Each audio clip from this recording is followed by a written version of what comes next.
Les gens sont clairement et grandement divisés sur la question de savoir si c'était vraiment un accident ou non. Ça n'a rien à voir avec Jésus. Alors, à ce moment-là... Maintenant, la question sérieuse est, si Jésus-Christ n'était qu'un mythe, qu'un conte de fées, pourquoi aurait-il mis les gens autant en colère?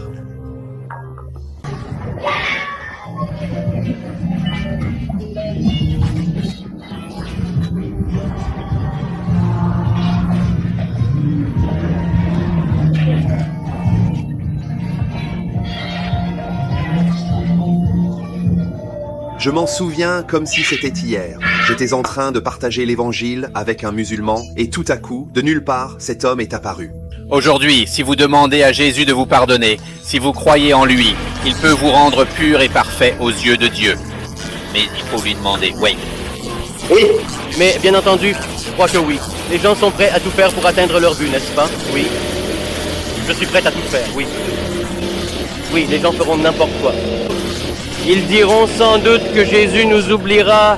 Vous voyez ce que je veux dire? Ainsi, les gens pêchent, volent et mentent jusqu'à ce que Jésus ne les oublie complètement. Oui, ça, je crois que c'est le cas. Oui, je comprends ce que tu veux dire. Oui, vous pensez essentiellement. Mon Dieu, tu crois ça? Mon Dieu, tu es mort. Ça va, Kess? Ça va? Je vais bien, Mary. Vous, croyez-vous en Jésus? Oui. Oui. Croyez-vous en Jésus? Monsieur, êtes-vous possédé par un démon? Comme toujours, comme d'habitude, ne manquez pas de les filmer. Écoutez-moi, je ne veux pas être cette personne, mais suis-je la seule à remarquer le changement dans ses yeux avant qu'il ne s'en aille? Moi. Pensez au livre de tous les temps. Tu devrais comprendre ce qu'il dit. Tu sais ce qu'il est écrit? Il dit que vous êtes un idiot. Si vous le suivez, vous êtes un mouton. Ça ne va pas. Il dit que vous êtes un mouton. Si vous ne le faites pas, vous êtes un mouton perdu. Tu t'es égaré. Non, je ne crois pas si vous... Vous ne l'avez pas vu? Tu n'aurais pas dû faire ça. Tu ne devrais pas. Commenter quelque chose que vous n'avez pas lu? Tu n'aurais pas dû faire ça? Où je peux marquer mes sentiments? Tu devrais faire ce que tu penses, faire ce que ton père dit et écouter ce que dit la Bible, d'accord? Si vous êtes athée, je vous le demande encore, pourquoi cela ne se produit-il que lorsque le nom de Jésus est annoncé dans la rue?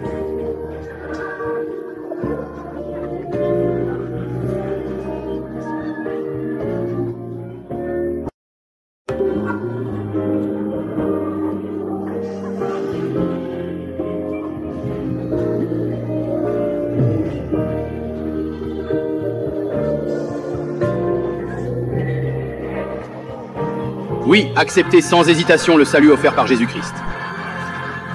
Si vous pensez que les sermons de rue sont une perte de temps, vous devez entendre ceci. Mais je parie que 99% des gens ici sont frustrés contre vous, contrariés contre vous et en colère contre Dieu à cause de vous. Ils sont déjà en colère contre Dieu. La Bible dit qu'ils sont des haineurs de Dieu.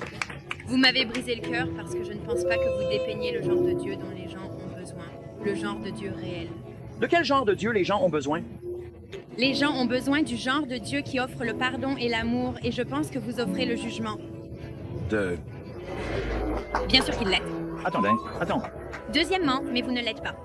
Je ne les juge pas, je pose des questions. Parce que je pense que vous et moi croyons probablement la même chose, mais ce que vous devez faire, c'est sortir et vivre votre message, et les gens viendront à Jésus.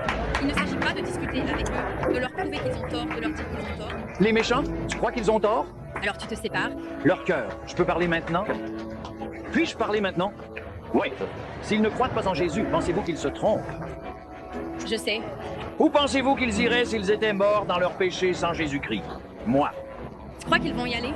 Au diable, tu t'en fous pas de leur dire maintenant. Bien sûr que si. Pourquoi tu ne le ferais pas? Je sais, mais je l'ai fait toute ma vie. Je l'ai fait à la manière de Jésus, pas à ta manière, Jésus. Tu n'as jamais prêché, hein? Jésus n'a jamais prêché. Bien sûr, il prêche. Qu'est-ce qu'il a prêché? Il n'a pas débattu. Vous avez raison, parce qu'ils sont juste assis et écoutent, parce qu'il est rabbin. Quelqu'un du marché pourrait rentrer chez lui ce soir et mourir, et je refuse qu'ils aillent en enfer. Je n'ai pas le temps d'être ami avec tout le monde, mais nous avons le temps de prêcher à chacun. Allez-vous prêcher aux gens et les aider à voir leur situation difficile? Et j'ai essayé de vivre comme je le fais maintenant. Ça ne vous aidera pas. Oui, c'est vrai. La Bible dit que si personne ne leur prêche, comment le saurait-il? C'est Romains 10. Comment peut-on leur prêcher à moins qu'ils ne soient pas envoyés?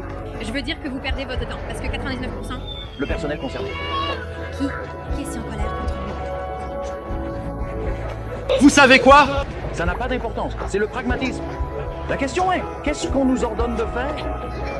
Nous allons prêcher l'évangile de la repentance pour les âmes perdues. Tu veux dire que je n'ai pas vécu ça? Non. Je ne voulais pas dire. Vous ne savez pas. Vivez! Je suis ici pour le proclamer, parce que ces gens ont besoin d'entendre la bonne nouvelle du salut. La Bible dit que la colère de Dieu disperse l'humanité, que nous sommes ennemis de Dieu dans nos esprits par nos mauvaises actions, que la coupe de sa colère se remplit coupe après coupe, et qu'au jour du jugement, il la versera. Les gens y vont. Tu ne souhaites vraiment pas les prévenir maintenant? Je n'ai juste pas peur de ça. Je ne suis pas ce genre de personne non plus. On dirait que... Y a-t-il du soufre brûlé? Et tu n'as pas eu la gentillesse de leur en parler? Tu n'as pas eu la gentillesse de les avertir? Vous voyez, maintenant, vous me jugez. Quand je te pose une question, c'est un peu comme si tu me juges. Soit dit en passant, tous les sermons de saints ne sont pas négatifs.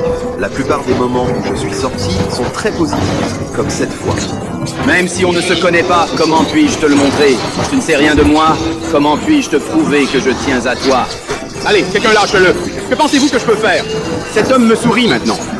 Tu veux me serrer dans tes bras? Oui, fais-moi un câlin pour que tu saches que je tiens à toi. C'est mignon. Bien sûr. Mais je vais te le dire maintenant. Je te dis que je tiens à toi. Je me soucie des gens. Mais je pense que l'une des meilleures choses que je puisse faire est de partager une vérité avec vous, de partager un peu d'amour avec vous. D'accord, maintenant j'ai besoin d'un peu d'interaction. J'ai déjà trouvé mon ami.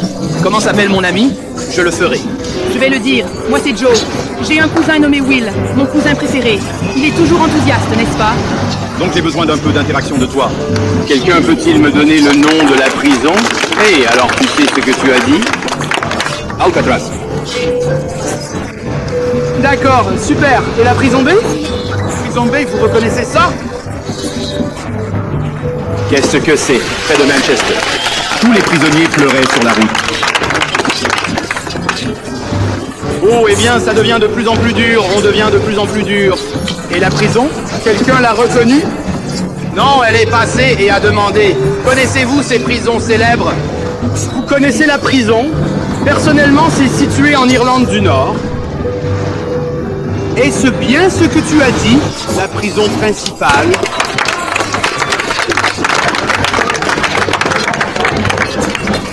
Je t'ai exprimé mon affection, n'est-ce pas?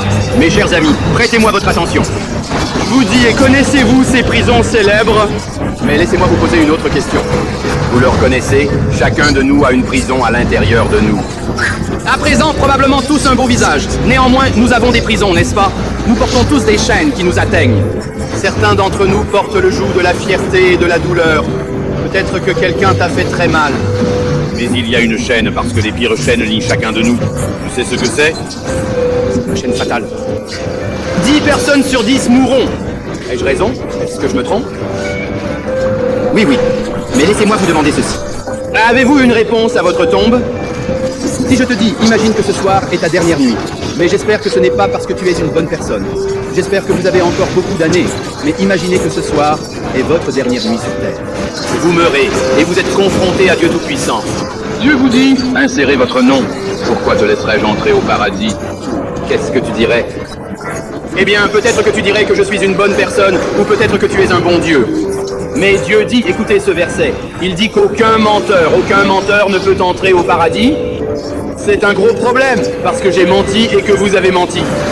Donc aucun d'entre nous n'entrera au paradis. Mais la bonne nouvelle est que ce n'est pas grave. Écoutez, il y a deux types de personnes qui vont au paradis, les parfaits et les pardonnés. Maintenant, lève la main. Tous ceux qui passent par là sont-ils parfaits? Non seulement cela, mais chacun de nous peut être pardonné. Écoutez ce poème, c'est magnifique. Sans effusion de sang, il n'y a pas de pardon des péchés. Il y a 2000 ans, quand Jésus a versé son sang pour vos péchés, pour toutes les mauvaises choses que vous avez faites, il a versé son sang là-bas et est mort là-bas pour que vous puissiez être pardonnés parce qu'il vous aimait. Il est mort là parce qu'il se souciait de toi. Maintenant, quelqu'un m'a dit, avez-vous entendu parler d'un écrivain nommé C.S. Lewis? Levez vos mains, avez-vous entendu parler de C.S. Lewis? Dis-moi, quel est le célèbre livre de C.S. Lewis, mon frère? Qu'est-ce que c'est? Narnia, les chroniques de Narnia, c'est exact. Mais C.S. Lewis a également écrit un autre livre, intitulé Spiral Ribbon Letter. Cela vous paraît un peu étrange, mais il s'agit essentiellement d'un diable en chef qui enseigne à un autre comment envoyer les gens en enfer. Ce jeune diable a dit un jour, Quels sont les 3 mensonges les plus venimeux que l'esprit d'un homme lui a dit qu'il irait en enfer pour toujours? Qu'est-ce que je peux lui mentir? Le diable regarda en arrière et dit que le premier mensonge était comme ça. Dites-lui que c'est un homme bien. Rappelez-lui toutes ses bonnes œuvres. Rappelez-lui tous ses dons de charité. Faites-le se sentir bien avec lui. Mensonge 2, dis-lui ça. Dis-lui qu'il n'y a pas de Dieu. Dites-lui cela aux scientifiques à travers Dieu. Dieu ne peut pas échanger le monde. Alors profite de ta vie. Amusez-vous. Et puis le 3e mensonge, le mensonge le plus venimeux qu'il ait dit, qui assurerait des millions et des milliards de personnes en enfer, est ce mensonge. Dites-leur qu'ils ont tout le temps qu'il faut. Amis? Certains d'entre nous n'ont peut-être pas assez de temps pour se faire des amis. Nous pensons souvent que nous avons de nombreuses années, mais pour certains d'entre nous, notre temps peut être beaucoup plus court que nous ne le pensions. Nous avons un ami dans notre équipe dont le cousin a gravi une montagne il y a 2 jours quand il avait 17 ans. Il ne reviendra absolument pas aujourd'hui. Il ne reviendra pas. Les gens meurent aussi. Je vais en mettre un. J'espère que vous comprendrez maintenant que je ne suis pas votre ennemi. Je suis ton ami et je t'aime. En tant qu'ami, je vais te faire un dernier cadeau. Je voudrais vous envoyer un livre. Je voulais vous offrir un cadeau gratuit ici.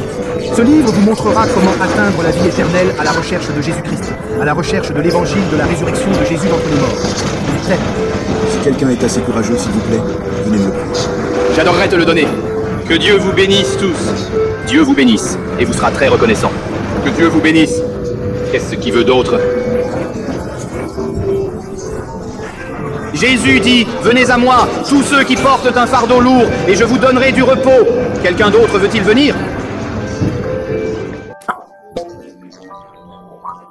Je sais que beaucoup d'entre vous savent maintenant pourquoi cette chaîne s'appelle Roadside Pastors, mais pour ceux qui ne le savent pas, c'est assez simple. Je faisais des vidéos de sermons purement sains, comme celui-ci que vous venez de regarder. Parce que mon nom est Joe Kirby, appelé Kirby. Et parce que je prêche sur le bord de la route, c'est pourquoi il s'appelle Le bord de la route. Pour ceux qui sont un peu inquiets, je peux l'orthographer correctement. Bien sûr, parce que ces vidéos sont un peu inhabituelles, un peu comme ma personnalité, un peu scandaleuse. Donc, si vous souhaitez vous abonner à ce canal, nous vous apprécierons de votre amitié. Si vous voulez regarder ma nouvelle vidéo de prédication de rue, où je mets tous mes efforts de prédication de rue, veuillez consulter ce canal ici. Dieu vous bénisse et merci beaucoup d'avoir regardé.